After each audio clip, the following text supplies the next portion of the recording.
Nadie imaginó que la última noche de Björn Andresen sería tan silenciosa, tan cargada de misterio.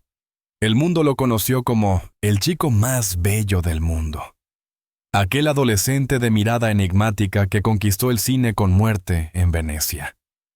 Pero detrás de esa belleza que fascinó a generaciones enteras, se escondía un hombre roto, marcado por la soledad, la pérdida y el peso insoportable de un mito que nunca pidió ser.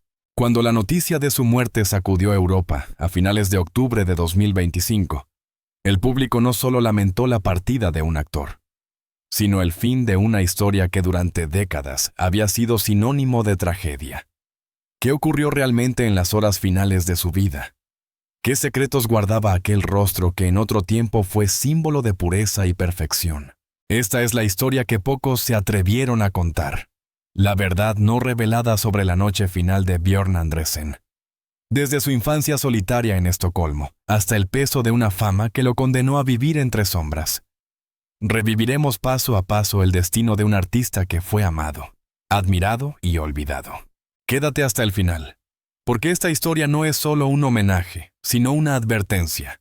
Y si te conmueve lo que estás a punto de descubrir, suscríbete a este canal y acompáñanos para conocer las vidas ocultas detrás del brillo de las estrellas.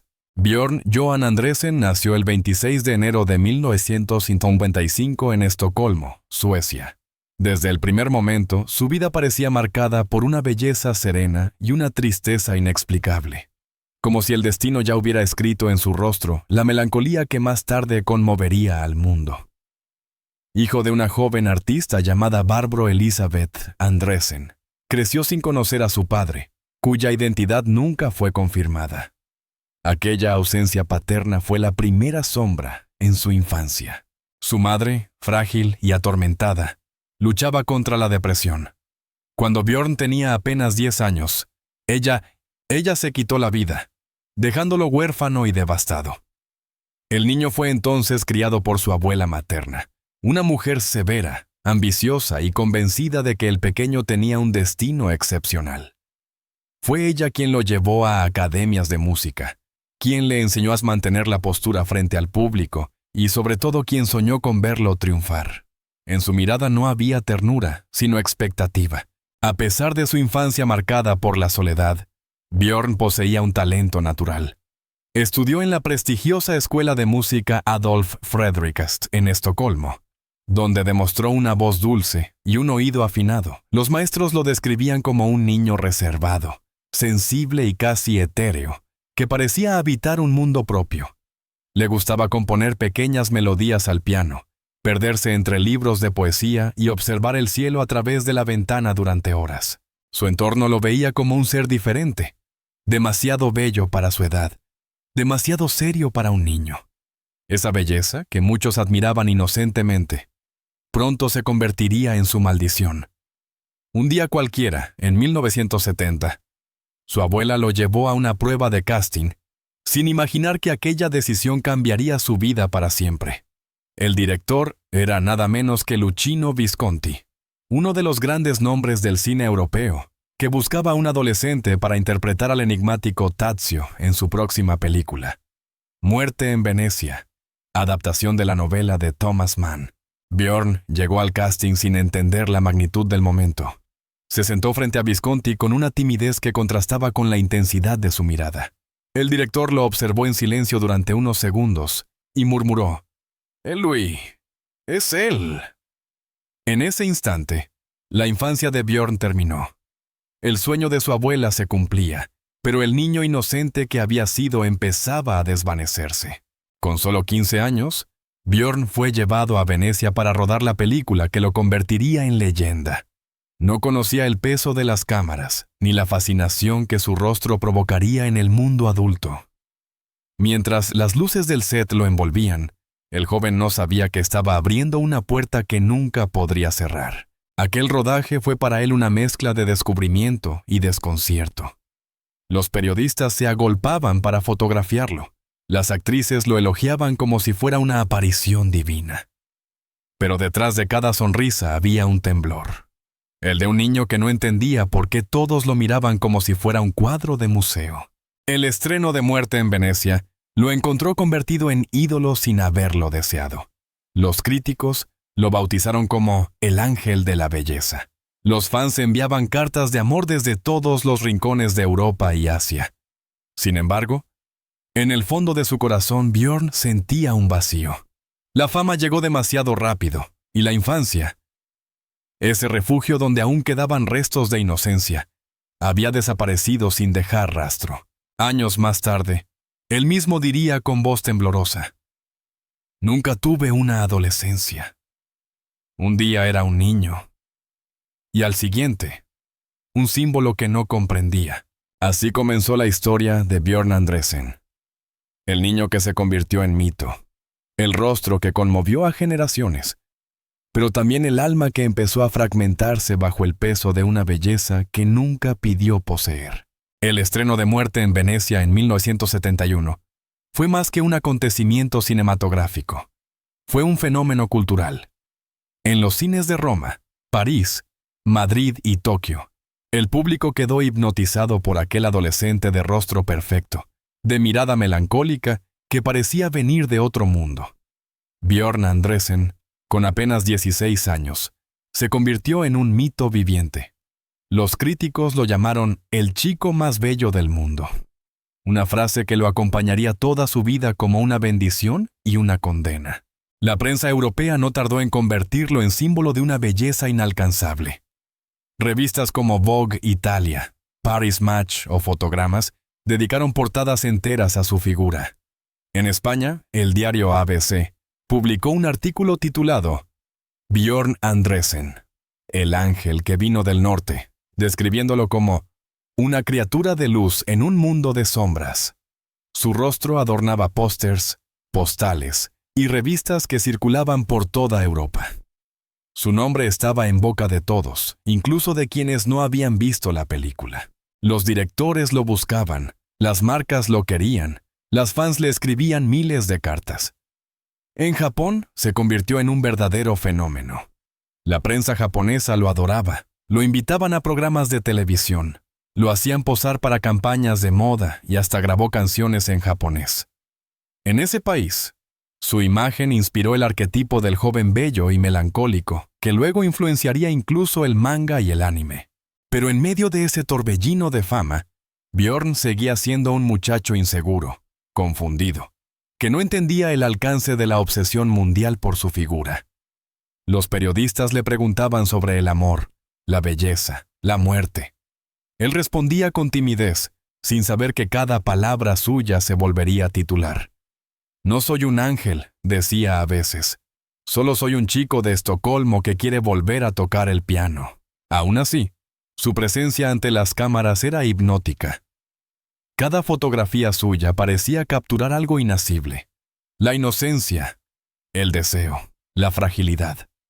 El público no veía a Björn, veía a Tadzio. Y esa confusión entre el personaje y el ser humano se hizo cada vez más peligrosa. Visconti, el director que lo descubrió, lo presentaba en recepciones aristocráticas como si fuera una obra de arte. Ante ministros, actores y fotógrafos, decía: «Este es el chico más bello del mundo».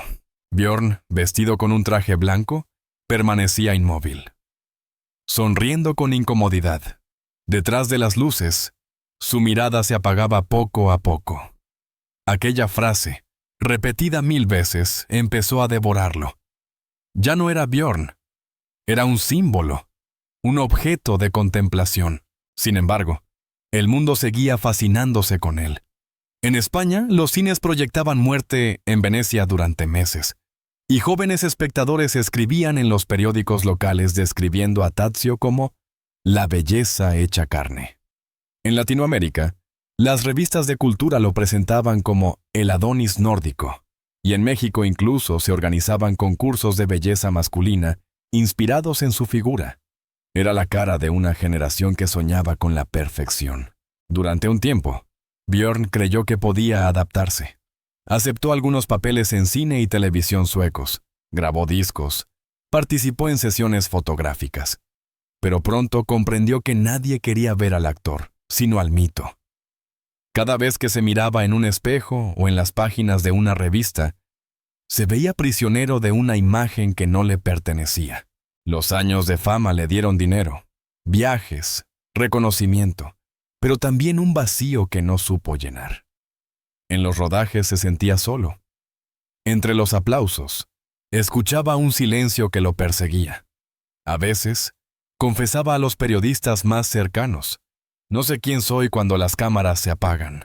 Su rostro, aquel que había conmovido al mundo, empezó a ser su propia jaula. Mientras el público seguía viendo en él al adolescente inmortal, Björn envejecía en silencio, tratando de escapar de una belleza que no podía sostener para siempre. Y aunque su nombre seguía brillando en los créditos del cine europeo, en su interior algo comenzaba a quebrarse.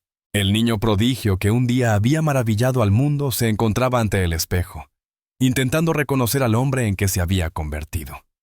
Lo que entonces no sabía era que esa lucha interna sería el preludio de una larga caída, marcada por la pérdida, el dolor y una soledad que lo acompañaría hasta el final. Cuando los focos se apagaron y el bullicio del estreno quedó atrás, Björn Andresen se encontró solo frente a un espejo que ya no le devolvía su propio reflejo. Aquel adolescente convertido en símbolo mundial de la belleza había perdido el control de su vida sin siquiera darse cuenta.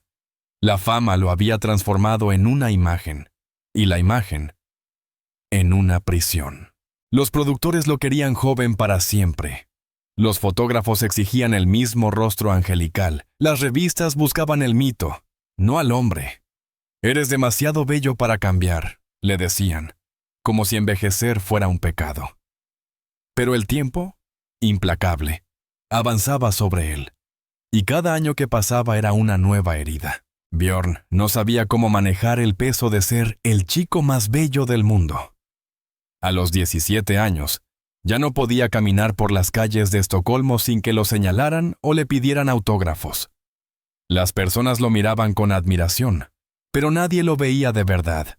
Detrás de su sonrisa tímida habitaba una tristeza profunda, una sensación constante de no pertenecer a ningún lugar. El mundo lo había idealizado, pero nadie le enseñó cómo sobrevivir a la idealización. No hubo mentor, ni familia que lo contuviera, ni refugio donde pudiera ser simplemente Björn. Aquella abuela que lo había empujado hacia la fama se había convertido en su única compañía, pero también en su mayor presión. «Debes mantenerte perfecto», le repetía. Y él, sin fuerzas para contradecirla, obedecía. Los años 70 lo arrastraron por un torbellino de sesiones fotográficas, fiestas y rodajes, pero nada de eso le traía felicidad. Detrás de las luces se escondía un silencio que lo devoraba. Empezó a beber para calmar los pensamientos, para olvidar la sensación de estar siendo observado incluso cuando estaba solo. La bebida se convirtió en su única compañera fiel. A veces, al mirar las viejas fotos de su juventud, confesaba a los amigos más cercanos: «Ese chico ya no soy yo. Nunca lo fui del todo». En su voz había un cansancio infinito, el eco de alguien que había sido moldeado por los demás hasta perder la forma propia. El amor tampoco fue su refugio. Intentó construir una familia, creyendo que allí encontraría el sentido que le había arrebatado la fama. Se casó con Susanna Roman, una mujer sensible, poetisa, con quien tuvo 2 hijos, pero el destino volvió a golpearlo con crueldad. Su hijo menor, Elvin, murió cuando apenas tenía 9 meses. Fue una pérdida devastadora, un golpe del que nunca se recuperó del todo. Después de aquella tragedia, Björn se hundió en una depresión profunda. «Nada tiene sentido», escribió en una carta que nunca envió. La belleza, la fama, los recuerdos del pasado. Todo le parecía ajeno, distante. Mientras el mundo seguía recordando al joven Tadzio, él se veía como un espectro que caminaba entre sus propias ruinas. Intentó regresar al cine, pero los papeles que le ofrecían eran pálidos reflejos de su pasado. Nadie quería verlo madurar. Todos esperaban que fuera eterno, inmortal, el mismo adolescente de mirada luminosa que había hechizado a Visconti. Y cuando el cuerpo envejeció, el mito se quebró. Las cámaras dejaron de buscarlo, Las llamadas se volvieron menos frecuentes, y el silencio se instaló en su casa como un huésped permanente. Con los años, Björn aprendió a convivir con ese vacío. Tocaba el piano por las noches, componía pequeñas melodías que nunca mostró a nadie. En una entrevista tardía, dijo con una mezcla de lucidez y resignación: cuando todo el mundo te dice que eres hermoso, dejas de preguntarte quién eres. Y un día, cuando la belleza desaparece, descubres que ya no queda nada. Era la confesión de un hombre que lo había tenido todo y, al mismo tiempo, nada. Su rostro había sido admirado por millones, pero su alma, apenas comprendida. El precio de la fama temprana fue su identidad, su paz y su capacidad de amar sin miedo.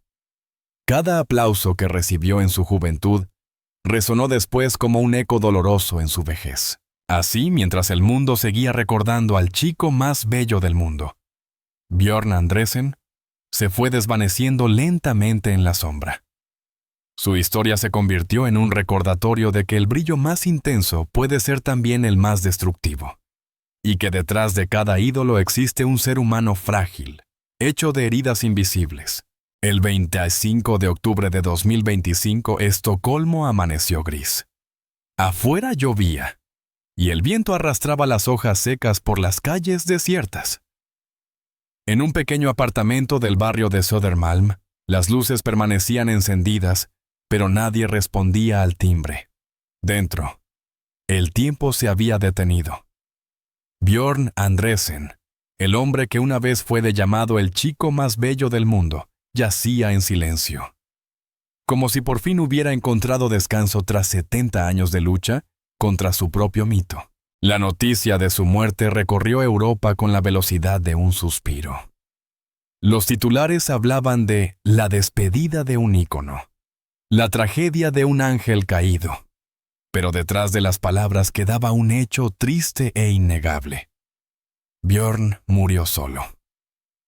Ningún fotógrafo, ningún periodista, ningún admirador estuvo allí para sostener su mano. Solo el rumor de la lluvia acompañó su partida. Los vecinos contaron que en los días anteriores se le había visto caminar despacio, con una bufanda gris y un gorro que ocultaba su cabello blanco. Saludaba con amabilidad, pero su voz era casi un murmullo. Pasaba horas en una cafetería cercana, escribiendo en un cuaderno viejo. Nadie sabía que aquellas serían sus últimas notas, tal vez pensamientos sueltos, o tal vez una carta nunca enviada. Cuando las autoridades llegaron, encontraron sobre la mesa una fotografía en blanco y negro. Björn, a los 16 años, con el rostro iluminado por la luz de Venecia. A un lado, un piano cubierto de polvo. En una página abierta, solo una frase escrita a mano: ya no hay nada que temer. El funeral fue pequeño, íntimo, casi secreto. Apenas asistieron algunos amigos de la infancia, un par de colegas del cine sueco y su hija, Robine, quien se mantuvo en silencio durante toda la ceremonia. No hubo discursos grandilocuentes ni flores caras, solo una melodía suave, la misma que él solía tocar en sus noches de soledad, resonó entre las paredes frías de la capilla. El féretro fue cubierto por una sencilla tela blanca. Nadie llevó cámaras. Nadie aplaudió. No hubo coronas de productores, ni cartas de políticos, ni homenajes en grandes teatros. Era como si el mundo que lo había convertido en mito también hubiera decidido olvidarlo. Pero entre los pocos asistentes, algunos lloraban en silencio. No solo por el hombre que había muerto, sino por el niño que nunca había podido ser. La lluvia seguía cayendo, golpeando los cristales, como si la ciudad entera llorara con él. En España, los medios recordaron su historia con ternura y tristeza. Murió Björn Andresen, el chico más bello del mundo, tituló El País. La fama fue su bendición y su condena, escribió ABC. Los lectores dejaron mensajes de despedida. Su rostro fue un sueño, su vida una lección. En las redes sociales, miles de usuarios compartieron escenas de muerte en Venecia, acompañadas de frases como: el tiempo no borra la belleza, pero sí puede destruir el alma. Mientras tanto, en Estocolmo, su hija colocó una vela junto a su retrato y dijo en voz baja: Ahora, papá, puedes descansar. Nadie sabe exactamente qué pasó en las últimas horas de su vida. Algunos dicen que simplemente se quedó dormido. Otros creen que su corazón se rindió, cansado de luchar contra los fantasmas del pasado. Lo cierto es que su partida fue tan silenciosa como su mirada en las últimas fotografías. Un hombre envejecido que alguna vez fue la promesa más luminosa del cine europeo. Esa noche, las redes suecas se llenaron de imágenes de Venecia, de mares tranquilos y atardeceres dorados, como si el mundo quisiera devolverle, al menos por un instante, la luz que le había arrebatado. Y así, en medio del silencio y la lluvia, se apagó la vida de Björn Andresen. Sin grandes homenajes, sin discursos, sin aplausos. Solo la soledad, fiel compañera hasta el final. Pero quizá en ese último instante encontró lo que siempre había buscado. Paz. Su historia terminó donde había comenzado. En la quietud, entre notas de piano y recuerdos de un niño que nunca dejó de mirar el mar de Venecia. El silencio que siguió a su muerte dejó una pregunta suspendida en el aire. ¿Valió la pena tanta belleza, tanta fama, tanta devoción efímera? La historia de Björn Andresen no es solo la de un hombre hermoso que se apagó con el tiempo. Es la historia universal de lo que ocurre cuando el brillo llega demasiado pronto, cuando el éxito se impone antes de que el alma tenga tiempo de entenderlo. Su vida fue un espejo roto donde se reflejan muchos otros nombres, actores, cantantes, niños prodigio que tocaron el cielo antes de aprender a caminar sobre la tierra. Björn fue uno de los primeros en advertir, sin palabras, el precio de ser admirado demasiado joven. La fama le ofreció todo: dinero, atención, inmortalidad. Pero le quitó lo más esencial: la posibilidad de construirse a sí mismo. El mundo lo elevó como a un dios de la belleza y luego lo olvidó como a un extraño. Y en ese tránsito, él comprendió que el aplauso no cura las heridas, que el reconocimiento no reemplaza el amor verdadero, y que detrás de cada halago puede esconderse una forma de soledad. Durante décadas, Björn fue el reflejo de un sueño, el adolescente perfecto, el rostro puro, el símbolo del deseo imposible. Pero en la vida real, aquel muchacho fue solo un ser humano intentando entender por qué el mundo lo amaba por algo que él no había elegido. La belleza fue mi maldición, dijo una vez en una entrevista tardía. La gente veía un ángel, pero dentro de mí solo había un niño asustado. Su historia debería hacernos mirar de otro modo a esos jóvenes talentos que surgen de la nada y son empujados al centro del escenario. Porque el éxito, cuando llega sin raíces, puede convertirse en un abismo. El público aplaude, los focos iluminan, pero cuando las luces se apagan, ¿quién los acompaña? Björn lo supo demasiado tarde. Su sonrisa en la pantalla era la máscara perfecta para esconder un dolor que crecía en silencio. Hoy, su nombre resuena como una advertencia. No contra la fama, sino contra la fragilidad humana que se esconde tras ella. Porque el éxito temprano puede ser el inicio de un viaje glorioso o el comienzo de una lenta desaparición. Y en el caso de Björn Andresen, fue ambas cosas, el punto más alto y la caída más dolorosa. El niño que cautivó a Visconti, el joven que hipnotizó a Europa, el hombre que murió en silencio. Todos fueron la misma persona, atrapada entre lo que fue y lo que los demás esperaban que siguiera siendo. Su vida, tan bella como trágica, nos recuerda que la perfección puede ser una prisión, y que a veces, la mayor valentía consiste en aceptar el paso del tiempo, la pérdida y la imperfección. Quizá por eso su figura sigue viva en la memoria colectiva. No como un mito intocable, sino como un ser humano que nos enseñó que el arte y la belleza pueden herir. Su historia no termina con su muerte, sino en cada mirada que comprende su soledad, en cada espectador que ve más allá del rostro y descubre la verdad de su sufrimiento. Björn Andresen se convirtió en símbolo de una generación que confundió la apariencia con la felicidad. Y sin embargo, su legado va más allá del dolor. Nos invita a reflexionar sobre la necesidad de cuidar a los artistas, de recordar que detrás del brillo siempre hay un corazón que late, que siente, que sangra. Su final no fue una derrota. Fue quizá su liberación. Porque solo en el silencio, lejos de las luces que lo cegaron, pudo volver a ser lo que siempre quiso. Un hombre, no un mito. Hubo una época en que su rostro iluminaba las salas de cine, en que su mirada hacía suspirar a millones de personas, y su nombre sonaba como un susurro de eternidad. Björn Andresen fue durante un breve pero inolvidable instante el reflejo más puro de la belleza y la inocencia.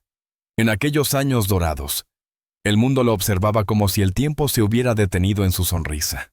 Pero el tiempo nunca se detiene. Las luces se apagan, los aplausos se disuelven, y detrás del mito queda el hombre. Frágil, solitario, marcado por una vida que fue demasiado intensa, demasiado rápida. Hoy, cuando recordamos a Björn, no solo evocamos al chico más bello del mundo, sino al ser humano que vivió atrapado entre el esplendor y la tristeza. A través de sus ojos recordamos una era del cine que ya no existe, una época en la que la belleza podía conmover hasta las lágrimas, y una sola imagen bastaba para marcar a una generación. Quizá tú también viste Muerte en Venecia. Quizá aquella escena en la playa, bajo el sol dorado, quedó grabada para siempre en tu memoria. Hoy te invito a despedirte de él, a dejar en los comentarios cuál es el recuerdo, la escena o la emoción que aún guardas de Björn Andresen. Compártelo como quien enciende una vela por alguien que amó sin conocerlo. Y si esta historia te conmovió, si alguna vez su rostro te hizo soñar, dale me gusta, comparte este video y suscríbete al canal. Porque mientras sigamos recordando su mirada, Björn Andresen seguirá vivo, caminando una vez más por la orilla de Venecia, bajo esa luz eterna que nunca se apaga.